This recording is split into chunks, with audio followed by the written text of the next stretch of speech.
Thank you. Thanks for having me on. Cool. So, all of this insanity happened yesterday. I mean, what are you guys feeling about it? Did you feel blindsided? How are you feeling about it? Well, you know, certainly blindsided, but mostly just mystified. Here we're trying to conduct a credible investigation into a variety of allegations involving Russian hacking of our elections, including whether there were Trump campaign associates who colluded in some way with the Russians. And to have our chairman take evidence that he received perhaps in the dead of night and not bring it to the committee, and we still haven't seen it today, neither Democrats nor Republicans, but bring it to the White House when it's associates of this president who are under investigation was just a complete head-scratcher. And then today I saw an interview with the chair where he was asked whether he got the materials from the White House, and he wasn't willing to rule that out. So it just gets more and more mystifying.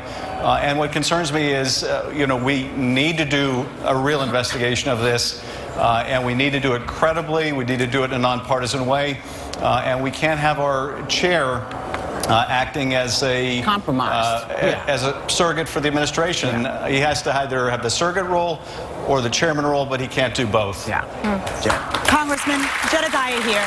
There are reports today that Nunes privately apologized to the Intel Committee. Is that true? Is there any truth to that? You know, we did have a private discussion in the committee among all the members. I really don't want to go into the private discussions, but I certainly can say that, you know, we shared our concerns with the chair and with the majority about what happened yesterday and how the investigation is being conducted. We expressed our continuing desire to get to the bottom of this, follow the facts where they may, but the actions of yesterday really put a significant cloud over where that's possible. And I think it did underscore something we've been urging really all along, and that is we really do need an independent commission, completely separate and apart from Congress, that can conduct this at the same time. When do you think you can expect to see those reports, and when can we find out what was actually in these reports, which we actually, to this day, to this minute, do not know where they came from? You know, I don't know. We certainly asked the chairman that. He wasn't able to tell us when we might get them, if we might get them.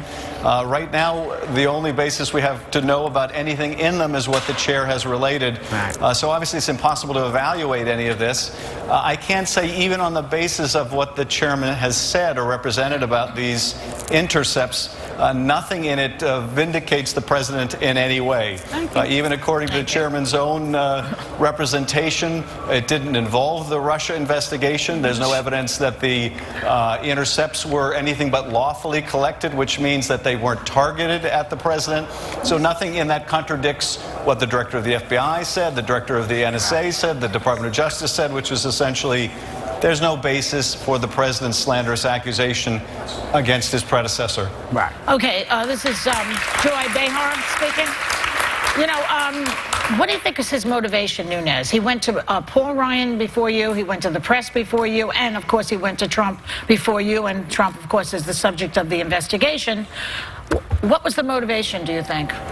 You know, I really don't know. You'd have to ask him that. I have to imagine that he's having difficulty separating his role as a surrogate for the administration with his role as a committee chairman that has to do in a very important, arguably pivotally important investigation. And he's ultimately going to have to make that decision, but he can't do both of these roles, and it really compromises the work that we're doing.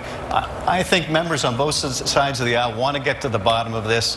They realize this really merits a serious investigation, but this just made that much more difficult. You know, Nunes has been so critical of leaks. Did he totally contradict himself by giving out this information, including basically revealing that the alleged wiretap was legal and done under a FISA warrant?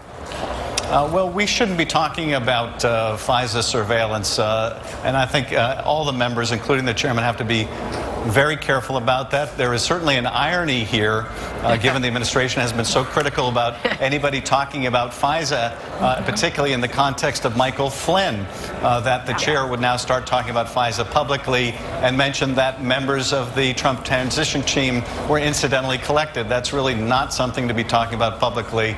So you're absolutely right. I think it is more than a bit ironic. Congressman, this is Sarah Haynes. Do you think it was ever appropriate that a former Trump transition team member was heading up this investigation in the first place? And And do you think the chairman should now be removed from his role on the committee? Well, I wouldn't say that, someone's involvement in a campaign per se makes them unqualified to work on an investigation, even chair an investigation. But if you take actions like this, where it calls into question your objectivity, calls into question whether you'll be willing to conduct the kind of investigation that's necessary, then it's a real problem. At the end of the day, it's the Speaker's decision about whether he thinks the chair can continue and be credible in this investigation. But I will say this, I think yesterday, more than any single event, underscored why an independent commission is so essential here. The Congress can continue to do its investigation and should, but I would sleep better knowing that there was a body that was truly apart from the Congress, that had no political considerations to weigh, that was looking at all this evidence.